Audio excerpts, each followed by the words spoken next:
Well, hello again from here inside St James's Park. And if Bruno Guimaraes has a £100 million release clause in his contract, what value would you attach to that if one was inserted in the contract of Alexander Isak? Yes, I spent the video yesterday debating the merits or otherwise of selling Bruno at £100 million if those offers did arrive. And I think I'd just about sided, I'd go 60-40 in favour of it making sense for Newcastle in the essence of being able to reinvest that money in an FFP world. Is there a replacement out there for Bruno? It would be really, really hard, but I think, yeah, perhaps there might be, they'd have to back themselves. Is there a replacement out there for Alexander Isak? No, there's not. He is irreplaceable. That is why no matter what offers arrive this summer, and this was a subject we explored with Eddie Howe just 5 minutes ago downstairs, Newcastle must rebuff them all. Now, Eddie admitted that he doesn't want to be talking about, he spent yesterday talking about Bruno, he spent today talking about Alexander Isak. As he walked into his pre-match press conference, us press guys amongst ourselves were debating whether Isak would actually fancy Arsenal or not. That brought a smile, given Eddie was about to sit down and face those questions himself. But he answered them by saying, while he doesn't want to talk about it, nonetheless, if he is being asked those questions, if it is the subject we're exploring, it means Alexander Isak and others are doing something right, showcasing their talents to the world, was the phrase he used. And Eddie said that to keep players like Isak here at St James's Park, he's got to, and he admitted it is something he will do, he's got to sit down with them and outline the ambition of the club. And they've also got to, it's more than words, they've then got to go and show that in terms of the transfer market in every other which way, really. In a way, I think perhaps Eddie was then sending a little message to the club, because, Alexander Isak, it's a word I've used a lot in recent weeks, he is elite, he is top class, he is Champions League. Newcastle won't be in the Champions League next season. They might get away with that for 1 year with Isak, but I don't think they'll get away with that for 2. And today there was just another reminder of his worth, because at 1-0, trailing 1-0 that is, Sheffield United, while this game had been a contest, I thought they were the better team. If anything, without Isak's goal, there's a potential that Sheffield United go in, 2-0, if not 3-0 up at half-time. They were that much superior to Newcastle, but Isak was the one who scored the goal. It's Murphy's through ball. Isak peels away to time his run in the manner he did. He was offside, he put himself back onside to then spring clear and to not even take a touch and just have that ability, that confidence, that ruthless element. You even knew it wasn't I'd love to know the XG of it. It wasn't a given by any means. Because we were sat there, I said to the colleague next to me, goal. As soon as he went through there, one touch, bottom corner, and that was the get out of jail card for Newcastle. Even though I think over the course of the game there, quality probably would have told.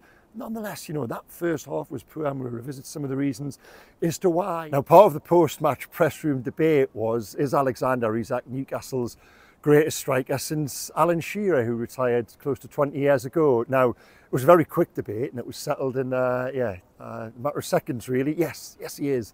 I don't think that is any doubt. The bigger debate, which rumbled for a little bit longer, is if Isak is the best since Shearer, who was the best until Isak. Now, a few names got put forward. For me, well, I went with Callum Wilson, and he came on in the second half there to remind us of his worth, didn't we? What a finish that was as well at the Gallagher end there, put right in the top corner. So I would go best since Shearer. I'd go Isak 1, I'd go Callum Wilson 2.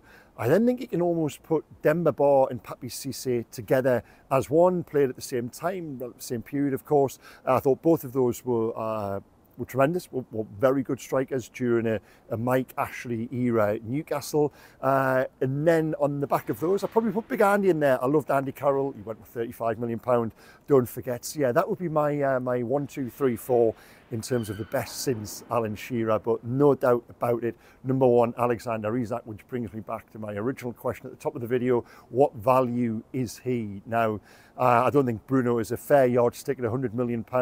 I'd look beyond that in terms of the very top strikers. What is the going rate for them? And because of the uniqueness of Isak, because I use that word unique because he's got a little bit of everything, and this is what Eddie said downstairs there when they identified him. They couldn't pigeonhole him because, he had pace, he could hold the ball up, he could dribble, he could play out wide, he could play through the middle, he could drop into a number 10, he's decent in the air. He has got a little bit of everything. I'm not saying he's a jack of all trades, master of none. It's almost like he's a master of all, jack of none, really. He is that good, and I'm talking myself, I'm having millions on in my head as I go here. I think you're talking £150 million starting point. Now, some of you might be shouting back, you know, you said at the start of the season, Craig, is he the striker for Newcastle going forward? And yeah, I did say that. But it was in the context of, you know, strikers never score goals from the treatment room, and that time Alexander Isak, you know, his return rate was mapping it. He was only playing one in every 2 games for Newcastle. Still this season, I think he's got a little way to go to prove that durability in the Premier League. But you know, wow, the ability is just not in question, and he's also answering those doubts that I and others had about durability too. Now he is just top class. Go beyond that. Eddie Howe has called him world class, and why don't I too? He really is the real deal. And I just think as well, and this goes back to the question I asked of Eddie in terms of, you know, what can you do to keep someone like Alexander Isak happy? There is a disparity in the squad there between the guys at the very top, the likes of Isak and others, and the guys at the other end of the squad. And that was in evidence during the first half. And let's talk about it, because Newcastle they picked up where they left off at Crystal Palace on Wednesday night. And I don't mean that in a complimentary way. They were slow, they were lethargic, they were predictable. No one took responsibility. At Palace on Wednesday, Eddie was very strong afterwards, and he said to us he was baffled by the reluctance to shoot. Well, we saw that again there today in the first half. I just thought no one wanted to take responsibility until Isak stepped up. Like I say, he got that goal for 1-1. And from then on, even though you got to half time and thought Sheffield United were still been by far the better team, I think it was always going to play out perhaps the way it did in the second half. Now, why did they start like that? And, you know, can we just sort of brush it aside? Because no, even though the game's finished 5-1, it could have been 9-1. It wasn't a 5-1 game over the course of 90 minutes. And for me, I think it would be foolish just to forget about and just cast aside that first half performance, because, you know, there were a lot of the hallmarks from Wednesday night, those the elements which caused so much concern down there. There is a need for better players, and I'm not going to call them out because you can probably name who you think they are yourself, but you know, I use that word disparity between those at the very top end of the team and those at the other end. And Newcastle have got a hell of a job this summer to bridge that gap, I think. But they got themselves in front 2-1, Bruno's diving header. Anthony Gordon was the creator for that goal. He then creates the third, in effect by winning the penalty. Alexander Isak scores. There's then the bizarre own goal from Ben Osborne, quite what he was thinking, trying to flick it around the post, I don't know, but a tidy little finish into his own bottom corner. And then, like I say, Callum Wilson comes on, and as he does, just serves that reminder, doesn't he? And I've already done the video. It seems every week now it's a debate as to sell or go with Newcastle players. Wilson, I've already touched on that. I do think he'll be away in the summer, but if he scores goals between now and the end of the season, it's not the worst thing. And I've already said that I think the Euros squad's going from 23 to 26, and he's probably only one injury and 3 or 4 goals himself away from putting himself back in contention, and that would be good news for Newcastle in terms of the fee they could potentially command. Now, the merit stars in ascending order. 1 goes to Anthony Gordon. Just touched on it there in terms of the goals he's created. Now, what I will say about Gordon is that I'm beginning to think he might be battered down the right as opposed to the left. I watched him there in the first half. A really frustrating half for Newcastle on the whole, but Gordon as well, checking in. Every time he checked in, he was either running into bodies or the shots he had were being blocked. Now, a couple of weeks ago, against Spurs down the right, I thought it almost simplified for him in that he could cut in, because he could still move in field, and I think, you know, he caused havoc by coming in field, but he'd also go around the outside, you know, on his stronger right foot, and I just think it gives him more options, whereas on the left, invariably it's the same. He checks in. He's been very good at that. He's built an absolutely fantastic season on that, but I do just begin to wonder that down the right, might it be worth exploring more often? I don't know. The player himself is more comfortable on the left, and he perhaps knows better than me. It's just a theory I'm beginning to consider. But no, Gordon gets 1 star. 2, well, they go to Dan Burn, and I honestly wrestled with the idea of giving him all 3. Because without the 2 blocks in the first half, and can you argue Newcastle might have come back anyway? I don't know, but he's made 2 goalmouth blocks at a time when Sheffield United were the better team.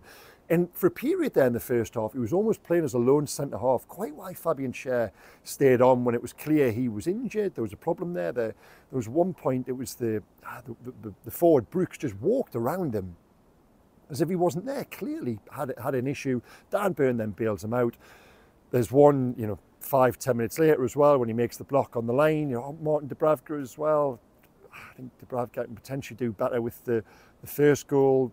Then when Ben Brereton Diaz goes around him as well, does he not do enough to impact that situation? This just comes back to a little suspicion I've got about Dubravka, that he just doesn't do enough to influence situations.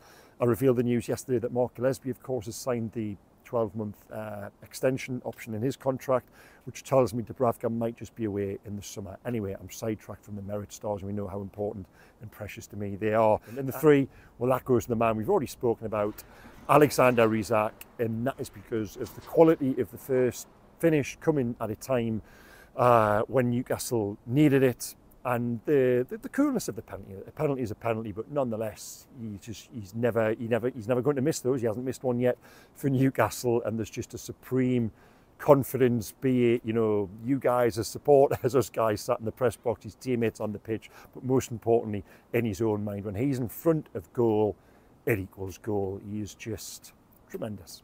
Now, we tried to grab a word with Bruno Guimaraes afterwards as a press pack, just to get his thoughts on all of the noise around potentially moving away from the club and release clauses and everything like that. But I know Bruno was moving pretty quickly post-match. Yeah, he didn't want to chat, which I don't blame him. I don't think, addressing while he could come out and say, no, absolutely 100% dedicated, I want to stay here. That leaves him open to something changing down the line. If he didn't stay that, then it would make headlines. So I think he's in a bit of a no-win situation, as much as us guys would want him to stop and speak to us. But no, just to revisit that video I did yesterday, because my friends this morning, a couple of them said to me, we've watched your video and we don't know whether, we're none the wiser as to what your actual opinion is. And because it was that sort of video, I mentioned earlier, didn't I, in terms of that percentage, I think I'm only 60-40 in favour of £100 million making sense for what it could do for the club. And again, in the press box there post-match with a couple of my colleagues, we came back to the same debate, and there was three of us, and it was